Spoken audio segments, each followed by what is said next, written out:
नोंद असणे गरजेचे आहे. तुम्हाला त्या ठिकाणी माहीत असावं लागतं, की आमची नुकसान भरपाई 90% झाली किंवा 70% झाली किंवा 30% झाली.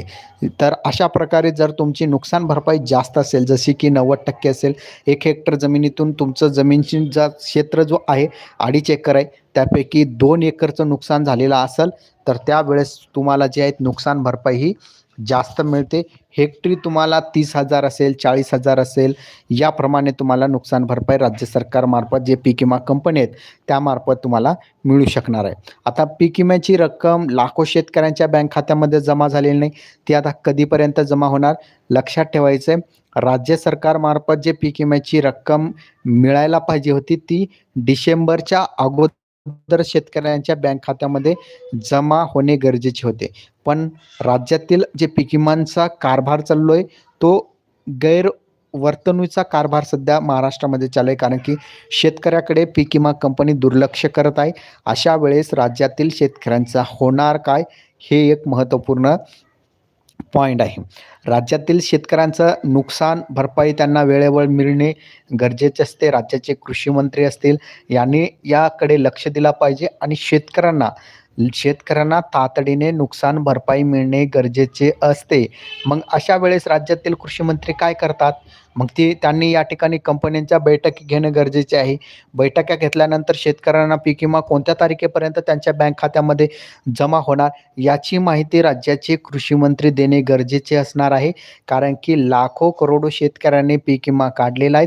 यंदाचा पीक विमा जरी ₹1 असला, तरी राज्य सरकारने जे पैसे भरलेले आहेत पीक विमा कंपनीकडे, हे सर्व पैसे आपल्यासारख्या काबाड कष्ट करणाऱ्या शेतकऱ्यांच्या आहेत.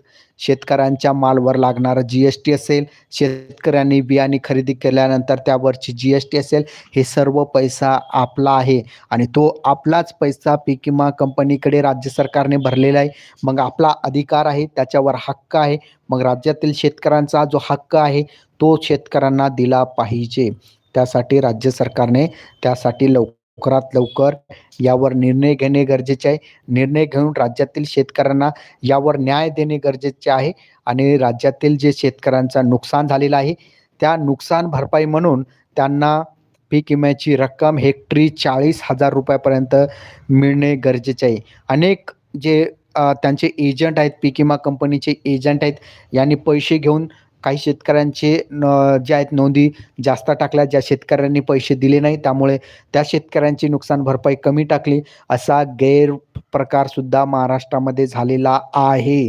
त्यावर राज्यातील शेतकऱ्यांचा जे तोटा झालेला आहे, तो भरून काढणे गरजेचे आहे. एकतर सरसकट नुकसान भरपाई शेतकऱ्यांना देणे गरजेचे आहे आणि ज्या शेतकऱ्यांना अद्यापपर्यंत पीक विम्याची रक्कम मिळालेली नाही, त्या शेतकऱ्यांच्या बँक खात्यामध्ये पीक विम्याची रक्कमसुद्धा देणे गरजेचे आहे. त्यामुळे महाराष्ट्रातील शेतकऱ्यांनी जसं मराठा आरक्षणामध्ये एकजूट झालेले होते मराठा समाज बांधव, त्याचप्रकारे महाराष्ट्रातील शेतकरीसुद्धा एकजूट ज्या दिवशी झाले, त्या दिवशी राज्यांचे डोळे उघडेल आणि राज्य सरकार ताबडतोब त्या कंपनीच्या सहाय्याने शेतकऱ्यांच्या बँक खात्यामध्ये ते पैसे जमा करण्याचा प्रयत्न करेल. मग तुम्हाला पैसा मिळाला का? कमेंटमध्ये सांगा. पीक विम्याची रक्कम तुमच्या खात्यामध्ये जमा झालेली आहे का? नाही झालेली असेल तर तुम्ही कोणत्या जिल्ह्यातून आहात ते सुद्धा कमेंट करा. आपण त्याविषयी आज बोलूया. 25% असेल पीक विम्याची नुकसान भरपाई किंवा उर्वरित जे 100% असेल. आता काही शेतकऱ्यांचं म्हणणं आहे, की 25% भेटल्यानंतर आम्हाला 75% भेटणार, असं मिळणार नाही. 25% भेटल्यानंतर तुम्हाला डायरेक्टली 100% असेल, कारण की बीड पॅटर्न सध्या महाराष्ट्रामध्ये लागू आहे. बीड पॅटर्नमध्ये 125% तुम्हाला नुकसान भरपाई मिळते, हे लक्षात ठेवायचं आहे.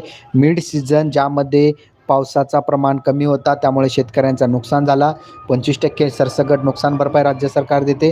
त्यावेळेसची ही 25% असेल आणि त्यानंतर जे सर्व सीझन आहे त्यामधील 100% असे एकूण 125% तुम्हाला नुकसान भरपाई ही राज्यातील शेतकऱ्यांनाही मिळत असते.